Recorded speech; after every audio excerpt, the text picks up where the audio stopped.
is we record all of these. So we go live on Facebook here too, although you can only interact and ask questions on Zoom because I can't manage two things at once. So that's your benefit for being here. And as some of you know, I do prizes and other stuff occasionally as well, but you got to be on Zoom to make that happen, which you are. And if you're on Facebook Live, hey, join us on Zoom as well, and you'll get access to that. So for those new faces in my participation bar, welcome. And the thing to just know is, one is you can ask a question at any time. I actually am looking at the chat bar while I'm talking. So not because I'm trying to be distracted, but because if you've got an insight you want to share, or if you've got a question you want to ask, I want to see it. Not just because I love the interaction, but I want to make sure that we're connecting the dots between what I'm saying and how you're going to implement and the value that you get. It's really important to me to give as much value as I possibly can in a short period of time. I know that these 10-minute bursts are kind of scratching the surface, unlike the Everyday Innovators Tribe where we really dig in, but it is a starting point and we have a lot of value here as well. So let's talk about today's topic, which is why your ideas are only as good as the stock photos and the paper that you printed on. Here's the thing. There's a reason why you're not getting buy-in for your ideas. And by the way, I talked about part one of this, pain, feel the pain to see the possibilities on Monday. There's a whole lot more in this, but today I want to talk about this challenge that we have. It's this chasm. And there's this big chasm between paper and the real world, between the conference room and the real world, between the beautiful presentations that we create and the real world. For a moment, think about the brands and the businesses that you love. I guarantee you, and by the way, I don't care if that's in the B2B world or in the consumer world, just in your life, right? When you think about the brands and the businesses you love, they tend to be the ones that did it a little bit differently. But here's the thing. Those are the first ones that got shot down when they were on paper, right? When they were that slide deck. So what I want to do today is cover three things. I want to share a story with you about how we bridge that chasm so that we get more buy-in for our ideas and get off of this stock photo and presentation loop that we are in that doesn't get us what we want. I want to share why it's a challenge, presentations. I want to talk about how to use something called experimentation instead. And I want to share a couple stories to really bring that to life. So let's start with a story. I want to share with you a story about a company that I think really highlights this. And then I want to share a kind of an internal story that I experienced that I had. So do any of you know Tough Mudder? Have you done Tough Mudder? I've actually done, I don't know, 3 or 4 of them now, I'm not sure. But what you need to know is that it's an extreme sports challenge with, the one I did was like 15 miles up in the mountains. And then it's got this grueling obstacle courses along the way, walls you have to get over, cages you have to crawl through in cold water, electric shock wires. It's crazy. It started a whole industry of extreme sports, this kind of more camaraderie. But here's the thing about Tough Mudder that most people don't know. The founder of Tough Mudder, Will Dean, so he's at Harvard, and he has this idea for this new type of sporting event. At the time he had the idea, most of the events out there were solo, right? Triathlons, marathons. Don't get me wrong, they're hard, but they're all very solo-driven, kind of sport-specific, right? So he comes up with this idea for this sports event that is based on camaraderie and badge value, that's more about kind of like getting over your psychological fears and climbing walls than it is about the time it takes you to complete it. And he enters a business competition at Harvard with his idea. And I'm sure you can imagine what happened. Not only did he not win the competition, but the judges, who are very smart Harvard professors who have been in the business world, told him it'll never work. There'll never be enough customers for it. Nobody will ever buy into this. So Will Dean looks in and goes, all right, I'm going to experiment and I'm going to test it out. So he goes and he takes $6,000 and he does one Facebook ad to go to one event. I think it was in Pennsylvania. And from there, he learned, and then he went to 2 events and then 20 events. By the way, this is now a global multi-billion-dollar business. But I share it because I think it really highlights how on paper, in presentation mode, things look crazy. The best, most innovative ideas look wild. So of course you don't get buy-in for them. But when we start to experiment, we can see what the possibilities really are, and we can get buy-in from the people that matter. So when I was working at this consulting firm, I was vice president. And part of my job was figuring out new revenue streams, right? How do we continue to serve our customers, up their lifetime value? So aside from doing the work, I was responsible for growing the business. So I came up with this new revenue idea. It was kind of this brand strategy process. And I take it to the leadership team and the board, and I present people. This was the most beautifully thought out, designed, crafted presentation I had ever done. I thought through every image, every word. I mean, it was stunning. I practiced and I practiced. I mean, my words were flawless, people. So I get up in front of the leadership team and the board and I present. And guess what I got? And thumbs down. They did not see the value in it at all. I got that down vote that I talk about in Language of Innovation. I got that immediately. So I go back and I'm scratching my head and I'm like, there's got to be a way, right? I mean, I know there's some value here. What do I do? So I said, you know what? I got to ditch the presentation and I got to go look at experimentation. So here's what I did. I created a very rough marketing one-pager that I then went out and actually sat down with clients and got their feedback on it. So I went to them and I said, hey, I put together this one-pager for a new service we're thinking of providing. I'd love to get your feedback.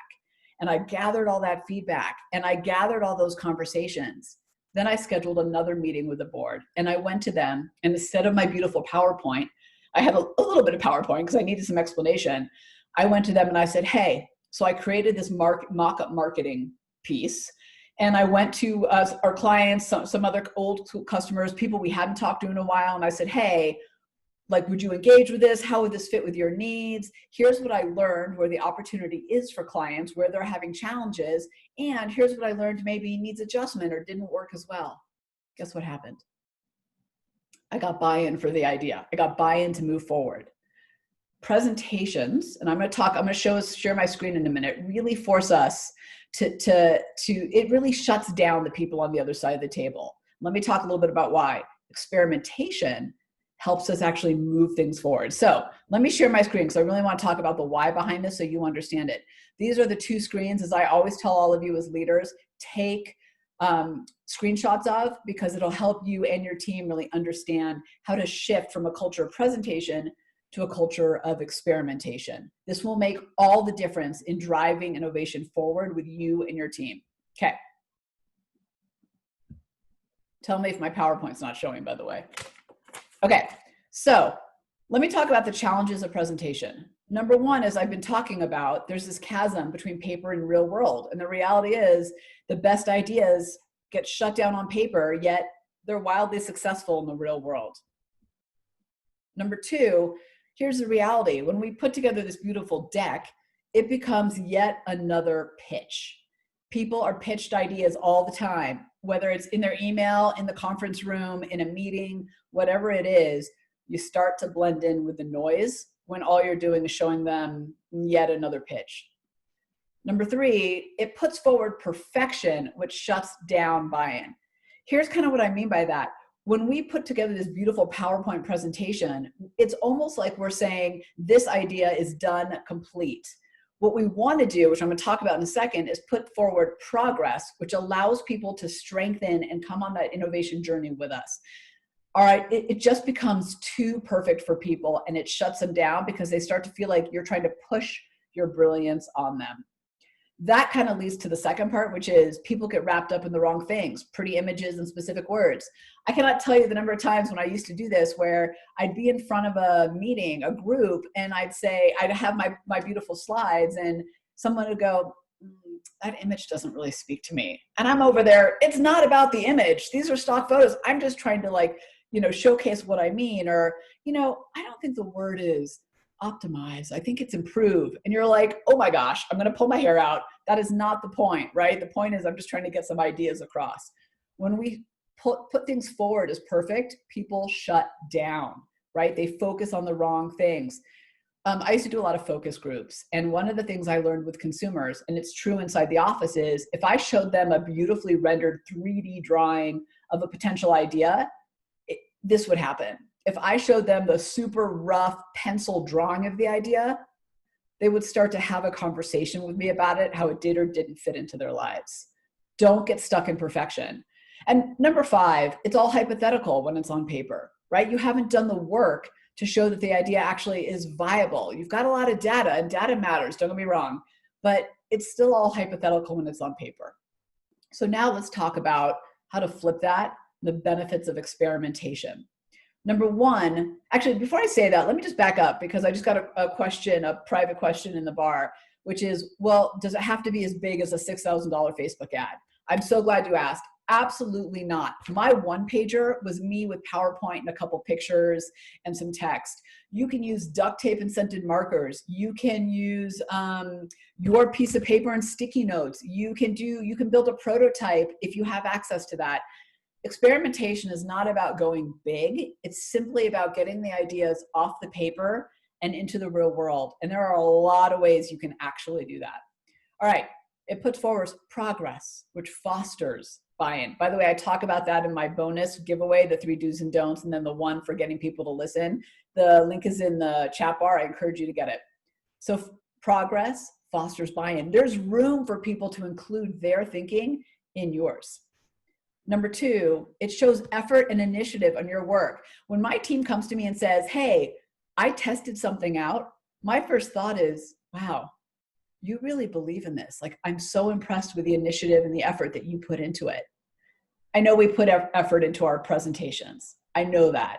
But there is something more powerful about the fact that you like, hey, I just went and I took a couple minutes to actually go, I'm putting the chat bar someone's question.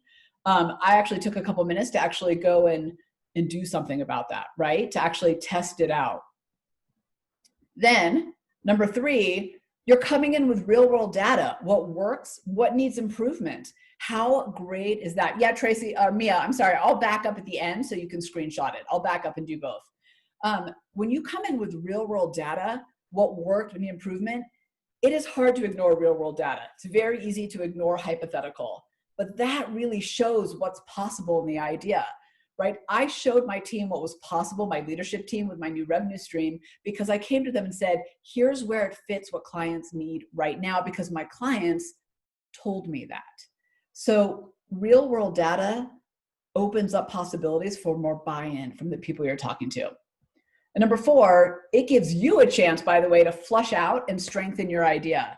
Right? How many times do we put an idea on paper? And again, whether this is internal, external, doesn't matter, to then suddenly realize like, oh, I hadn't thought that through. Darn it. Oh, I hadn't even realized that. Now, there's always going to be more and more of that along the way. Innovation is full of that. It's part of the process. But when you take it off of paper and into the real world, you have a moment to actually flush out a little bit. You have some time to actually strengthen your idea before you get it in front of the team. And finally, by the way, when you actually experiment and then come with those results as your quote unquote presentation, you are speaking to the everyday innovators in the room who have experiential, tweaker, risk taker styles. That's 3 of the 9 triggers, as those of you who know and know. And here's the thing, those type of everyday innovators, what speaks to them is real world, is actually results, is actually rubber hitting the road. So give them what they need to give you buy-in. So we're going to get out of the culture of presentation, and we're going to get into a culture of experimentation. If you want to get buy-in for your ideas, that is absolutely hands down how you do it. And again, experimentation does not need to be this big, multi-$1,000 thing. Duct tape and scented markers and mock web pages, whatever it is, but it allows you to actually see how that idea works in the real world and strengthen it, and then actually present it in a way that's going to get you the buy-in that you've been looking for. There's nothing more frustrating to me than presenting something that I know is the right thing to move forward with and having the people on the other end of the table look at me blankly or shut me down. I know you know what I'm talking about. That's why I feel so strongly about this, because I know that this can make the difference. Okay, let me go back. I know some of you are asking for slides, so let me just make sure I'm catching all this. Mia just said this is very helpful. Right. let me, oops, sorry. I stopped sharing. Sorry, Mia. Let me go back and share my screen so you all can take screen slides. And while I'm doing that, I would just remind you to go get your bonus about the 3 do's and don'ts to have breakthrough ideas. And did you see that, Mia? It's in the, let me put it on slideshow so you can actually get it full. Okay, hold on. There you go. That's slide 1. Get that. Okay, and then slide 2, if you want that too. I think this one actually is a really great reminder as to why we should keep experimenting. So get slide 2 as well. All right, everyone, I went a little bit over today, but I wanted to get that to you. Thank you for being here. So appreciate all of you. Can't wait to see what experiments you come up with, and I will see you on Monday. Oh, Mia, I appreciate you too. Thank you. I appreciate all of you for being here. We're gonna shift how innovation works. We're gonna make a difference. Oh, don't see way to see the bonus. Hold on, let me re-put that in the slides or in the chat bar. I'm sorry. There you go. That link right there. You're welcome, Paul. Good to see you, Christine.